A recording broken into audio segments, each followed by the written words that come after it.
Welcome to the GridCast. It's episode 10 of the GridCast. 1-0, baby. I am your host, Danny Cox. With me is my co-host. He's a box owner and grid enthusiast, and he is the Stay Puft to my marshmallow. His name is Conan Bruce. I'll be your marshmallow, baby. I'll be your marshmallow. Thank God.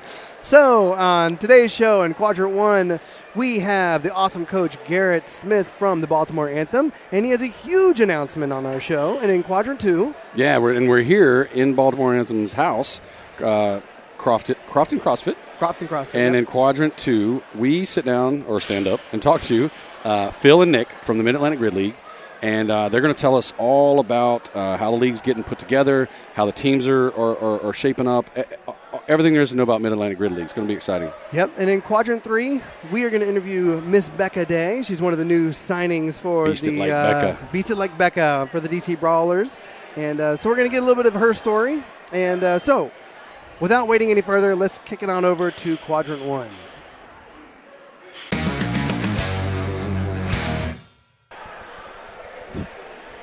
Garrett, I just found this in your box. What's up with the shake weight? It's a secret. Is this what your grid athletes are going to be using? All grip strength right there. Is this a new element? Yeah, maybe. Danny, I'm going to be happy talk him into it. if you never do that again. not just the shaking, but please that face.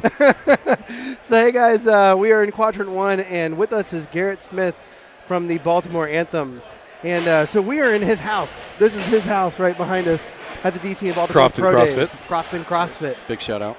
So yeah, this is an awesome day so far. Thanks for being an awesome host. Glad to have you guys. Really glad to have you guys. Yeah, so what do you think so far of the day? It's going great. It's a big turnout. It's, I think, the biggest pro day there is. I think we've doubled most of them. So it's a lot bigger than we originally expected, which is nice. So we're filling the gym up pretty well between the two gyms. So yeah, and from what I know, the space that was next to you originally wasn't yours, right? They recently left, and now you got that space? Yeah, 10 days ago, that was 3,000 square feet of office. So, yeah, about 8 guys, 12-hour days, and like a bobcat.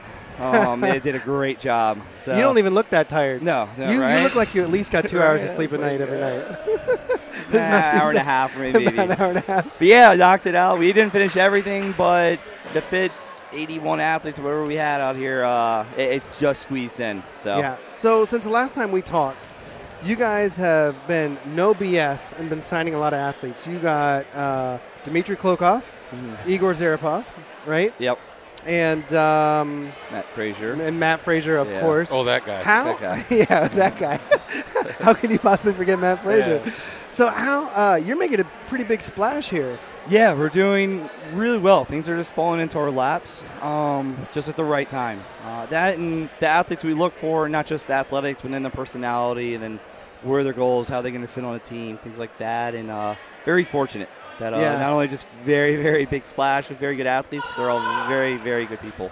Yeah, and I'm interested to see how they interact with each other. You know, like weightlifting is such an individualized sport, right? Yep. So to see them interact with everyone and try to create the team is going to be kind of fun to watch. Yeah, we have a really cool thing set up for our training camps. It won't be actually as much training maybe on the first one. It's going to be a lot of team building exercises. Yeah, so a lot of trust falls. A lot of trust falls. Tell me about the trust fall into the Phoenix Rise guys back here.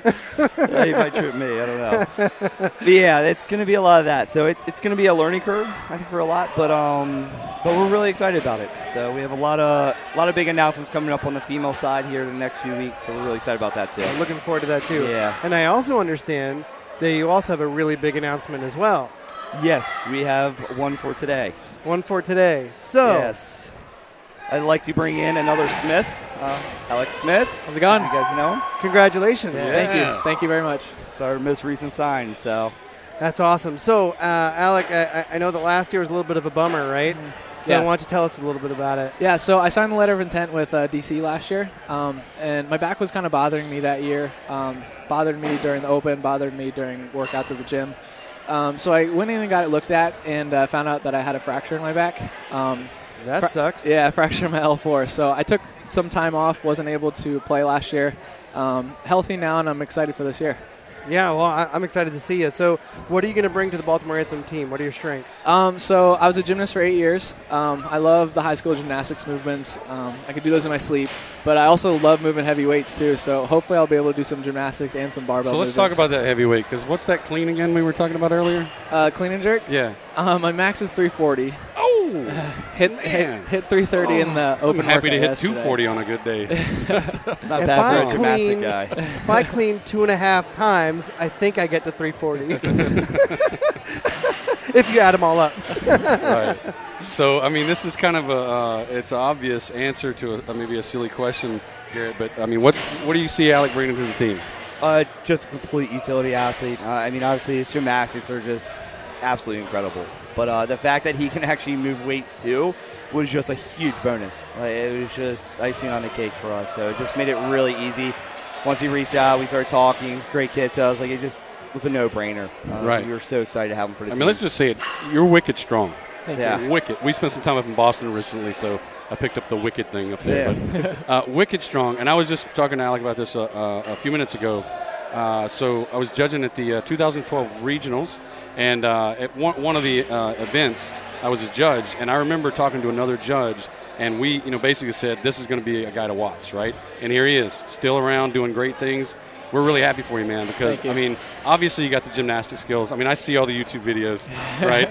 You do some sick stuff upside down. Thanks. But to be able to do that, translate it into moving that kind of weight at your body weight, means you got some serious growing left to do, right? Thank I mean, you. you're going to be pumping some serious weight over for years. Hopefully. Well, let's talk about it, too. For a couple of years, we've heard your name circling around the circles a little bit, because obviously your older brother, right? Mm-hmm. Everyone knows who Ben Smith is, right? Yeah. But always in the back of people's minds and always in the tip of people's tongue, you have to see his younger brother, Alec. Everyone keeps on saying it. Even Ben said that. I remember asking him at regionals, I'm like, hey, what do you think about your brother? Yeah, I He's like, remember you better keep an eye on him. Yeah, he said that. You better watch him.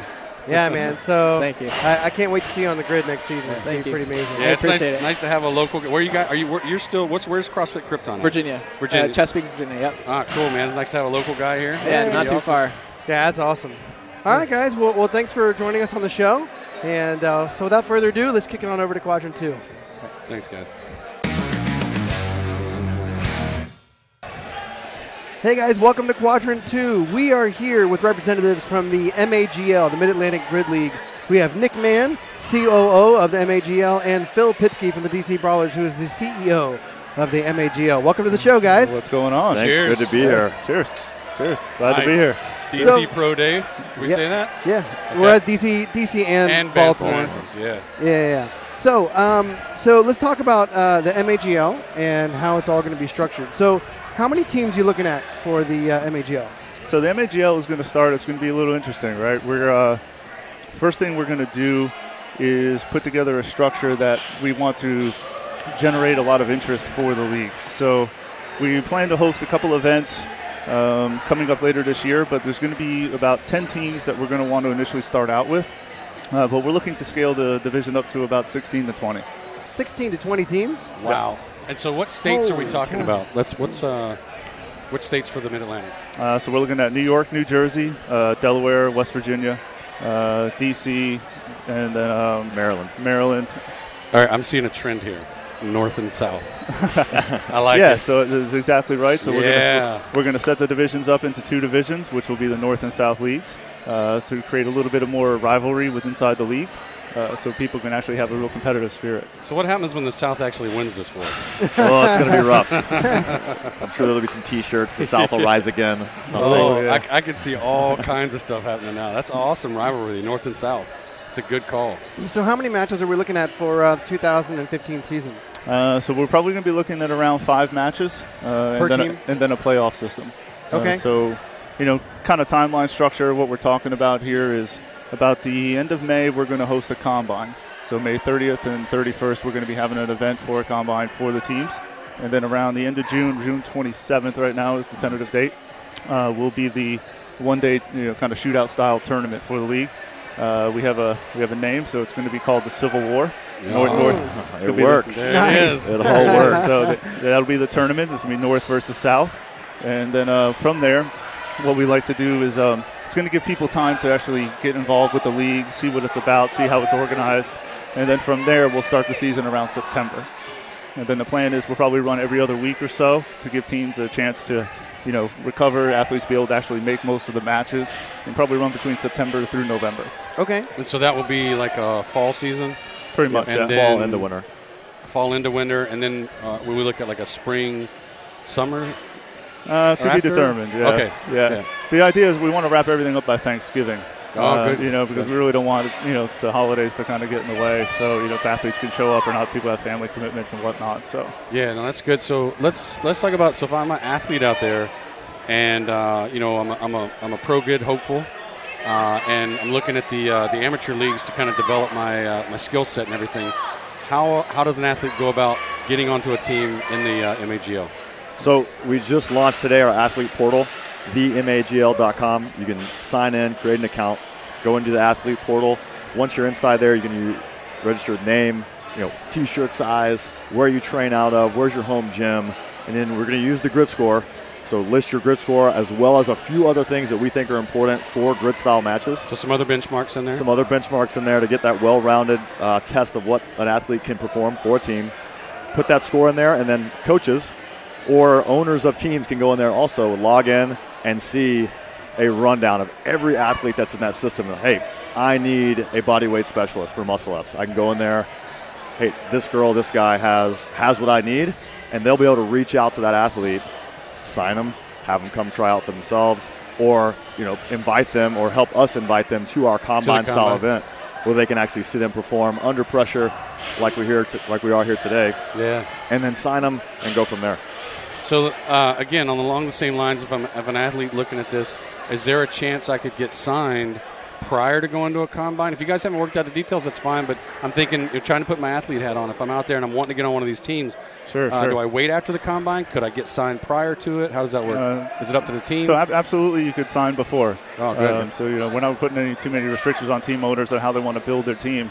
The idea of the combine and the tournament is to gain the exposure for the league, for the coaches, and for the athletes. So, if an athlete's not very plugged into the community but wants to get discovered, combine's going to be a great way for them to come out and get discovered. If you already have a good working relationship with somebody who's going to come into the league, then great. And then you guys work that out on your own accord. Yeah, so this sounds exciting because so one question I've been asking all the different folks that are talking about doing amateur or minor league or semi-pro, what do you guys think is more important? And maybe it's not more important, but if I'm a team at this level, do I focus, or does the league focus on developing pro athletes or just winning matches? So, as the league, if I can speak for the league, we're there to facilitate quality competition that provides both. If you're an owner and you want to focus on winning, and that's what your goals are, that's fine. If I'm an athlete, my goal is going to be here and be signed by the DC Brawlers, be signed by someone else. So I think our goal is to facilitate both sides of that spectrum. And it's going to be up to an owner or an athlete to figure out, hey, am I looking to win, or am I part of a larger pipeline from a professional team that my role is really to develop players that have raw abilities into that skilled athlete that's going to really go up to the NPGL and compete at a higher level. Yeah, that's good, because I think it's good to get out and talk about, because a lot of the chatter about these minor league systems, amateur league systems, is developmental, and I think that's very important. But I brought it up because I think, again, if you're a team out there, it's like, no, we just want to throw down, we want to win. Exactly. There's nothing wrong with that, right? So maybe that won't be your focus, but maybe it'll still build the developmental in the athletes. I think informally it's going to end up becoming a focus for a lot of team owners and athletes. They're going to start gravitating towards the teams that are developing those players and developing the athlete that they want to become. Right, so you're going to naturally gravitate towards a coach or a team that has the culture that you're looking for. And our goal with our regional format is to build those rivalries. So there's a team from Nova, there's a team from DC, there's a team from Baltimore. Those are all very close. I don't want to lose to you. Right. So that's going to keep that spirit of competition. And it's not just I'm trying to develop myself as an athlete, but I'm on the Nova team. Yeah. I'm going to beat the hell out of the DC team. And my team is going to, we're going to win. We know those rivalries are going to happen. Absolutely. I mean, so they're already starting to build. Yeah, that's a good question, too, a kind of a follow-up to that, thinking, I get the whole North versus South thing. So during the regular season, though, is it generally going to be, Southern Conference matches and Northern Conference matches, and then in the playoffs they come together, or are you going to mix and match throughout the thing? So, yeah, it's a great question. So in the initial season, that's kind of how we see it happening, and it's done for a couple of reasons. But the main reason is logistics, right? So cost of travel and cost of moving athletes around is quite considerable. So we want to make sure that the league is sustainable, and buying into the league and becoming a team owner is sustainable for the people that want to do it, right? So we're trying to facilitate an environment that is positive and makes sense, and we don't want to break people's bank just because they want to be part of the Mid-Atlantic Grid League, right? So we're trying to think about those things to make sure that it's successful for the long haul. That's good, because if I'm up in Jersey and you tell me I got to come to D.C. or Northern Virginia every other weekend, that could get expensive. So I think it's really, really important for the owners. Yeah, where are these matches going to be held? So we caveat that slightly. The first year, we're going to try and control it as best we can. With the DC Brawlers, we're putting together a training facility this year that should be open by about May. And when that happens, we'll have a full grid setup there. And the idea is to help the league along, we're going to try and host most of those events at this facility for the first year. But the idea is over the long haul, other teams build their facilities and build a grid rig. Absolutely, we can start doing home and away matches in all those facilities as they come about. But it's a hard startup cost. Let's be real. But I'm sure it's going to happen faster than we probably think. Right. Somebody's going to jump in there and put a facility in New York or in New Jersey. Why not? Yeah, absolutely. And that was also go back to our schedule. We're planning that week in between, so it's not, hey, for 5 weeks straight, we need teachers, moms, dads, college students, all those athletes. We're not professional athletes yet. Right. I'm not rolling in the cash yet. Right. I can't travel every week. I have other obligations, and our goal with that break is to allow for them to live their lives, run their gyms, train, take care of their kids, do whatever they're doing on a normal basis, and still be a part of MAGL. Because if we don't have athletes and we're not supporting those athletes, we're never going to make it. So the MAGL is for the athletes, so we're going to support them as much as possible with that support structure and the season scheduling. That sounds great. So how do you see the MAGL interacting with SAGL, now the NAGL, WAGL, any of the other amateur teams around the country? So I see it as a good rivalry, right? I think it's going to be a good way to start pitting, high-performing teams in each of the individual leagues competing against one another. Same way you do like an all-star games and stuff like that for baseball or whatever. But I see that coming. But we got to understand all their schedules as well and see what they're doing when they're actually going to be training, when their athletes and teams are going to be available. But we do work pretty closely with WAGL, SAGL, New England Grid League as well. We've been in some talks with them as well. So okay, and we're thinking a 11 race format just like it is at the NPGL. Yeah. So our goal is to build the MAGL in direct shadow of the NPGL. So again, our athletes are being developed, and someone comes down, the Baltimore Anthem, hey, I like this kid. He's got talent. They pull him up. It's the same exact structure, and it's not like, okay, I got to learn new things, learn different races. We're running similar races, similar structure, and we're actually developing them to move up, which I think that's the goal for the athletes. Let's go over that. So follow the leader. Still looking at that. You're still looking at Jack and Jill, and Mirror. Absolutely. And so you're still planning on doing all those. Oh, absolutely. Absolutely. Right. Yeah, I think that's really important too, because if you look at other sports, sometimes when you're going from college ball to like pro ball, there's differences, right? And there's different systems and there's different rules, and it takes an athlete a while to make that transition. Particularly if we talk about football or soccer or things like that, to make that transition over to that. And I think it's important that you're going to be able to slide right in there into the pro grid league. Someone gets injured halfway through the season and we don't have a 40-plus athlete, we bring one up from the MAGL that we know is quality, and they know the system. Yeah, you know the drill, call the farm club. Exactly, just like that. Yeah, this is exciting. Yeah, it's really exciting. All right, guys, do you guys have anything else you want to share with the MAGL? No, if you're an excited athlete based on what you hear, check out the website, themagl.com, register as an athlete, and hopefully coaches and team owners will start chatting you up and picking up teams. Submit your grid score, guys. Submit your grid score. Yeah, it all starts there. Definitely want to put out, keep your eye out over the next couple of weeks. Some big announcements coming out for teams that will actually start coming into the league. And I do want to clarify one thing, which is, we're going to start announcing teams that have applied already over the last month and a half. People have expressed some really good interest and pretty sound business plans in the back end. But as we go forward to the combine and to the tournament, that's not the end-all, be-all to, what the actual first season of MAGL will be like. So, the first teams that buy in early will get a chance to experience what it's like in the tournament, and then we'll see how that progresses from there. So I just want to make sure I clarify that it's not the end-all, be-all to if you're not in by the tournament that you don't have a chance at a team.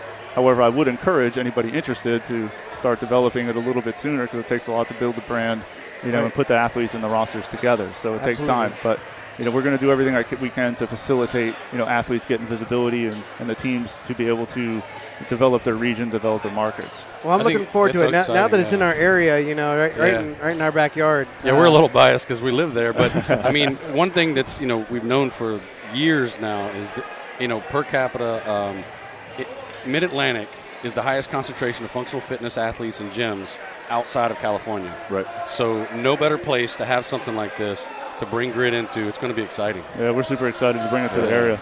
Cool, man. All right, we're looking forward to the future. Hey, so are we. Absolutely. Thanks for having us. Hey, cheers. All right, cheers, guys. See you on the grid. See you on the grid.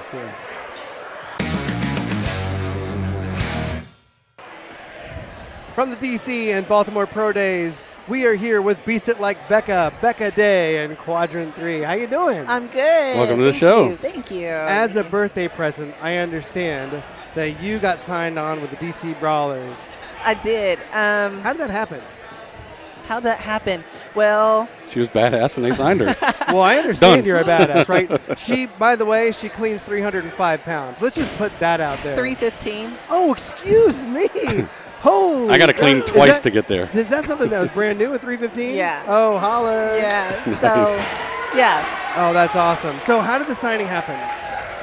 Well, originally, all the new teams could pick up athletes, and the existing teams couldn't. So I was contacted by all the new teams, and I was like, oh, this is great. I kind of have options. And so I had a team picked out that I was going to go with. And then in December, the grid announced that all the existing teams could pick up a couple of athletes. And that's when it just was my life was flooded. Yeah. Oh, that's awesome. It was awesome. And What a cool thing to happen. it was a blessing for sure. So Justin I was going to say contacted Justin me. Kotler's in this story somewhere. Right. Contacted me like as soon as that happened. It was like, hey, I want to come down and I want to meet you and watch you train. And that really stood out to me because he made me feel like, hey, we need you. You don't need us, kind of, which I do need them. I'm not saying that. And so him and David came down and watched me train and coached me a little bit. And I just felt connected to them. And my thought process was like, okay, well, they already have Taylor, which is, she's like right up there with me, and I could either go against her or I could be with her. And I'd rather be with her. Yeah. Oh, yeah. And I'm sure, have you met Taylor yet? Yes. Awesome and I lady. love her. Awesome lady. I love her. Yeah, she's awesome. Can't have a better we like her teammate too. there. Yeah. She's a buddy of the GridCast for sure. Oh, she's so sweet.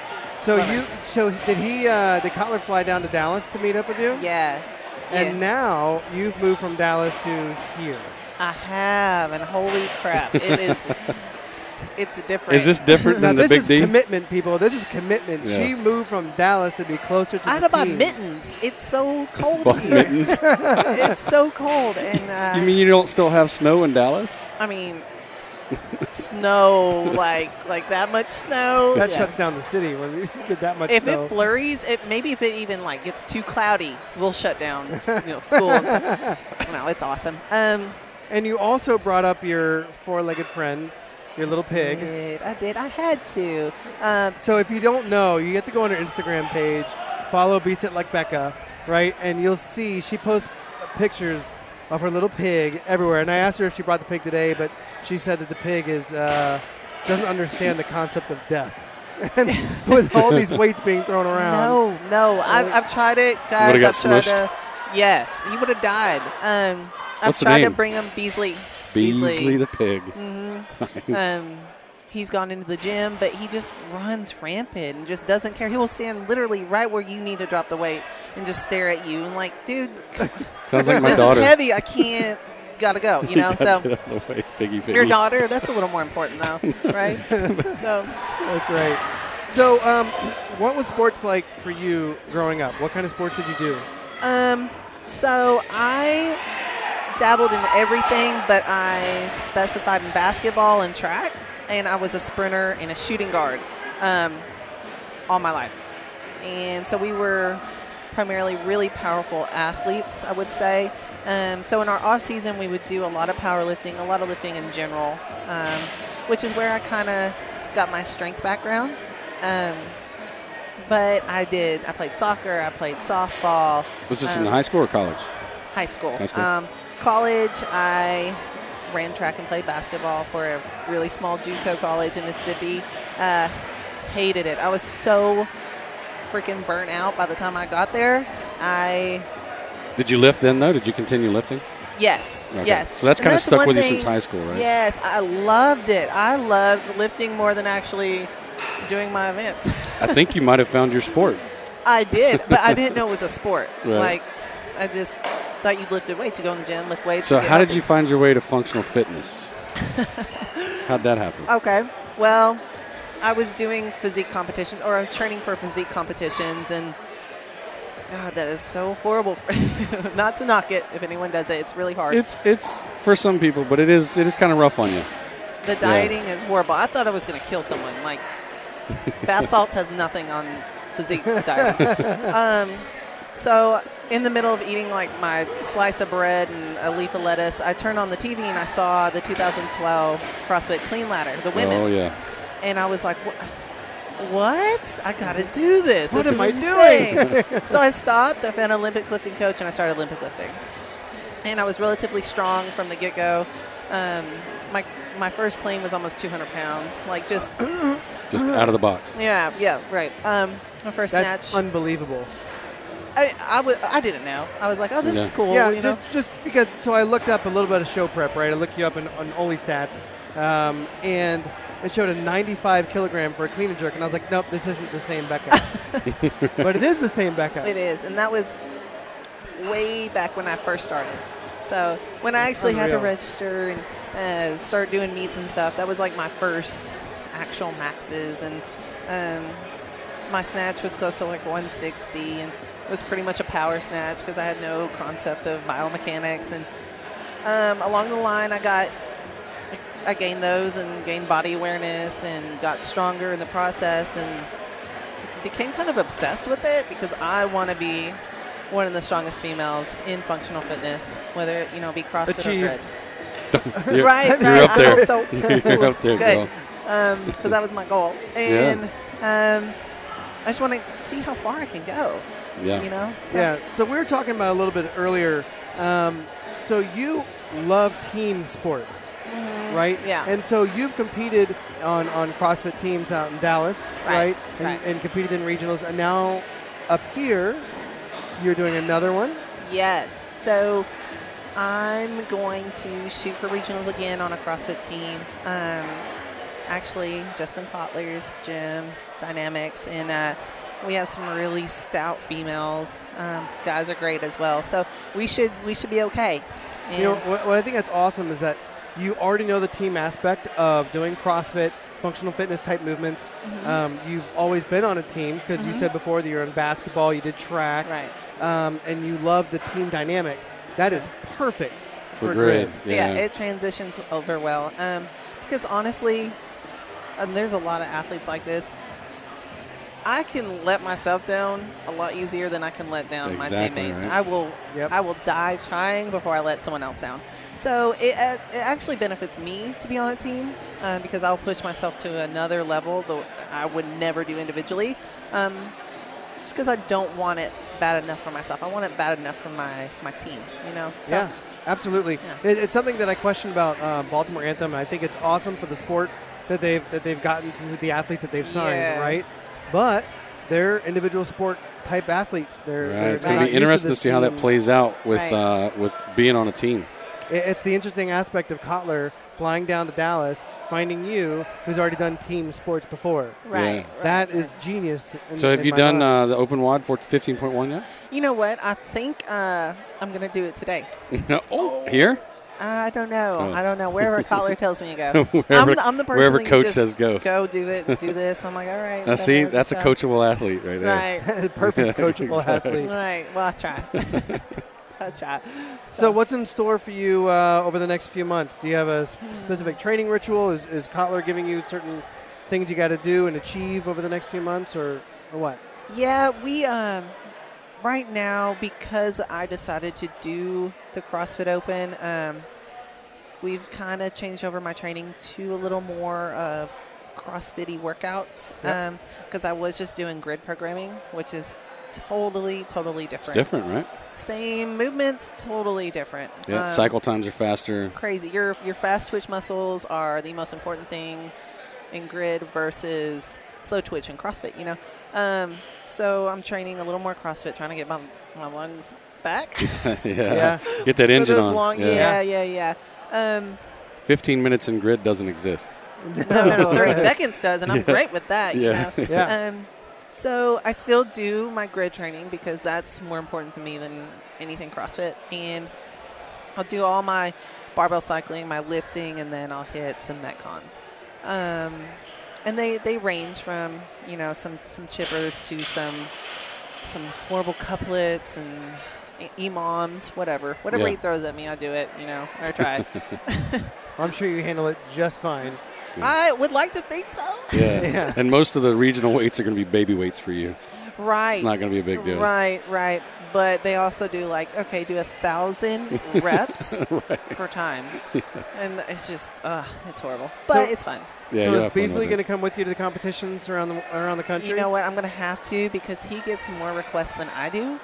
So I probably have to make him his own social media site. You should make his own Instagram. Absolutely, he'd be famous. People around here like, hey, you're the girl with Beasley. Well, yeah, I'm Becca. Nice to meet Beasley. Becca and Beasley. Right. So yeah, you might have to make the Becca and Beasley show. That would be pretty cool. That would be pretty cool. All right, you know what, guys? You can't take that. That's ours. Becca and Beasley show. Done. Well, thanks for coming on our show. Thank you. I really appreciate it. Great. We wish you well. It's going to be a great season for you. Awesome. Thank y'all. Good luck in the season. Brawl out. Thanks.